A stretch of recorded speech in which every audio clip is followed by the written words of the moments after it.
Hello guys, for today's video ay pupuntahan nga pala namin ang isa sa pinagmamalaki ng aking bayan ng Santa Maria, Laguna, ang natatanging ganda ng batis ng kalikasan na matatagpuan lamang sa Barangay Kalangay. Siya nga pala si Ate Shena ang nagmamanage ng ngangalaga ng batis ng kalikasan at ilang staff niya na sina Daniel at Kuya Ayon. Maraming salamat po sa pag-invite mo sa amin. Habang nagse-set up nga pala kami dyan ay saktong naabutan namin na may mga batang naliligo. Sobrang sarap nila panoorin at pagmasdan dahil sa saya sa bakas ng kanilang mukha habang naglalaro at naliligo. Naalala ko tuloy ang aking kabataan na halos laki rin kami sa ilog noon dahil sa maghapon din kaming naliligo noon. Yung tipo na hindi pa kami uuwi hanggat hindi kami sinusundo ng mama ko na may dalang pamalo. Yun talaga yung mga bagay na hindi ko makakalimutan lalo na't laki ka sa probinsya. Sobrang nakakamiss kasi hindi mo na yun mababalikan. Yung tipong wala kang iniisip na kahit anong problema kundi ang hindi mapalo ni nanay. Kaya naman nagbalik tanaw talaga sa akin ang lahat habang pinapanood ko sila dyan. Napakasarap talagang maging bata. Pagkatapos nga namin maigayak ang lahat, nagproceed na kami para i-explore ang lugar. Kaya naman nag-umpisa na kami maglakad upang puntahan ang kanilang camping site. Ang batis ng kalikasan ng isa sa pinagmamalaki na may pinakamagandang lugar dito sa bayan ng Santa Maria, Laguna dahil sa natatangi nitong natural na ganda, sariwang hangin, malinis at malamig na tubig. Perfect na perfect din ito para sa mga gustong mag-camping, banding, mag-relax at higit sa lahat ang makapagbabad at makaligo sa batis ng kalikasan. Napakaganda ng lugar na ito para sa magkakaibigan, magkasintahan at higit sa lahat ang makasama ang inyong pamilya. Kung naghahanap kayo ng tahimik na lugar ay ito na ang para sa inyo dahil wala kang ibang maririnig dito kundi ingay ng hayop tulad ng ibon, manok at kuliglig naman sa hapon. At higit sa lahat ang simoy at sariwang hangin. Pwede din dito magdala ng tent, duyan at portable chair na pang camping. At higit sa lahat ang magluto sa tabing ilog habang nagbababad at naliligo. Ito nga pala ang isa sa pinaka-highlight at may pinakamagandang spot dito sa batis ng kalikasan. Ang kanilang kubo na personalized na ginawa upang ikabit sa puno ng akasya. At napakalamig lang naman ang pakiramdam dyan dahil natatakloban ito ng makakapal na dahon ng puno. Sa pag-akyat mo naman dito ay hindi ka madidisappoint dahil sa mga gamit nila na kompleto na rin naman. Pagpasok mo dito ay meron na silang electric fan, refrigerator, cabinet, at higit sa lahat ang aircon. At meron na rin malaki at malambot na rin silang kama. Perfect na perfect ito para tulugan. Woo!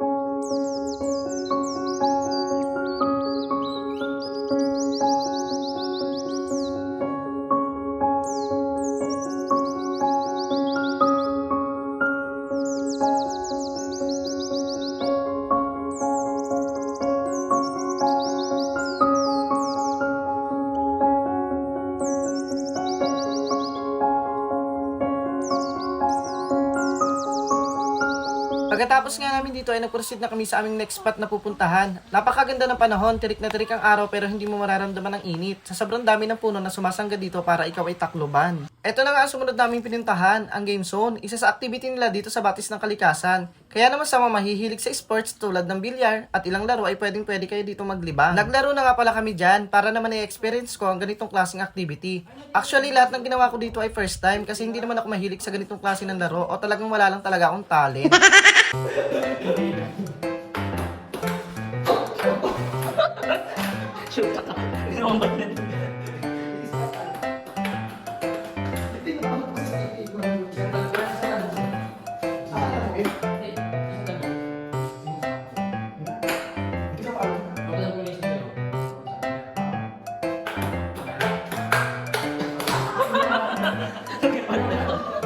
Ang aming tutorial for today's video.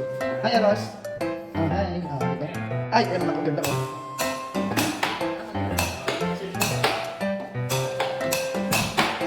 Oh, kailangan hindi mo mapapasok?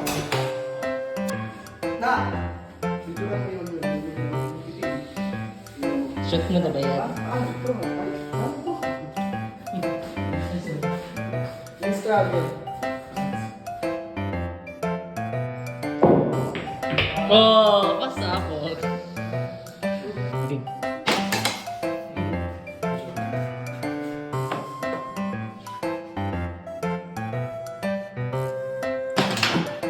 Pasok, galing. Pagkatapos nga naming mapagod sa mga larong yun na talaga namang na-enjoy namin lahat ay pumunta na kami sa may swimming pool kung saan meron ditong malaking dining area para sa family na maraming kasama at sa pool na pambata at meron din namang pangmatanda. Sinilip na rin namin ang isa sa mga room dito kung ano ba ang nasa loob nito. Ito ay para sa pangmaraming magkakasama kasi may double deck din naman dito. At syempre, kutsyon pa rin naman ang hihigaan. May isang electric fan at isang aircon. Sa kanilang CR naman ay merong shower. At kung tatanungin naman ng tubig ay goods din ito. Malawak at malinis rin naman ang room na ito dahil isa ito sa pinaka-protocol nila kapag umaalis ang kanilang guest, ang linisin agad ang loob nito.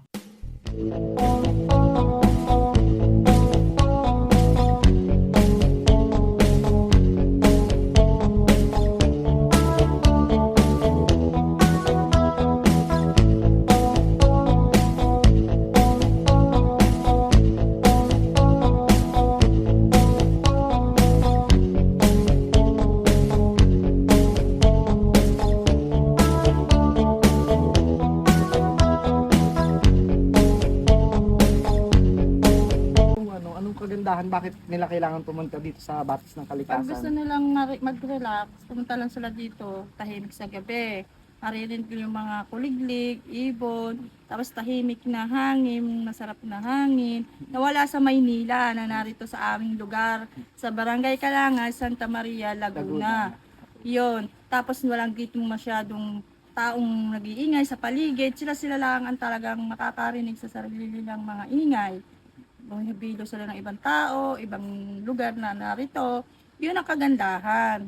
Tsaka yung tubig namin sa umaga, makikita nila na agos, malinaw, tapos yung simoy ng hangin, tsaka ibon, sikat ng araw at ng, tawag dito, yung paghari. Baghari, may baghari ito. Oo, tuwing umaga, yun lang kagandahan dito sa amin. Ayun na kaya dito dinadayo ng mga bata at matanda at saka yung mga senior. Kahit na sila hindi na masyado nakakalakad, napunta sila dito Oo. para mag-relax. Almost na mga pumupunta dito, mga taga Manila, no? Manila, naghahanap sila Caloocan, ng, ano, for Pasig. relaxation. Ayun Tapos, ang hanap nila. Paano magpapabook sila sa kanila dito? Anong Dun sa page. Mag-ano sila sa page sa Batis ng Kalikasan. Yun ang Okay. kalang hanapin. Yun. Click below yung Batis ng Kalikasan nila sa page nila. Visit nyo na lang po dito sa Barangay Kalangay, Santa Santa Maria, Maria, Laguna. Laguna. Okay, thank you po.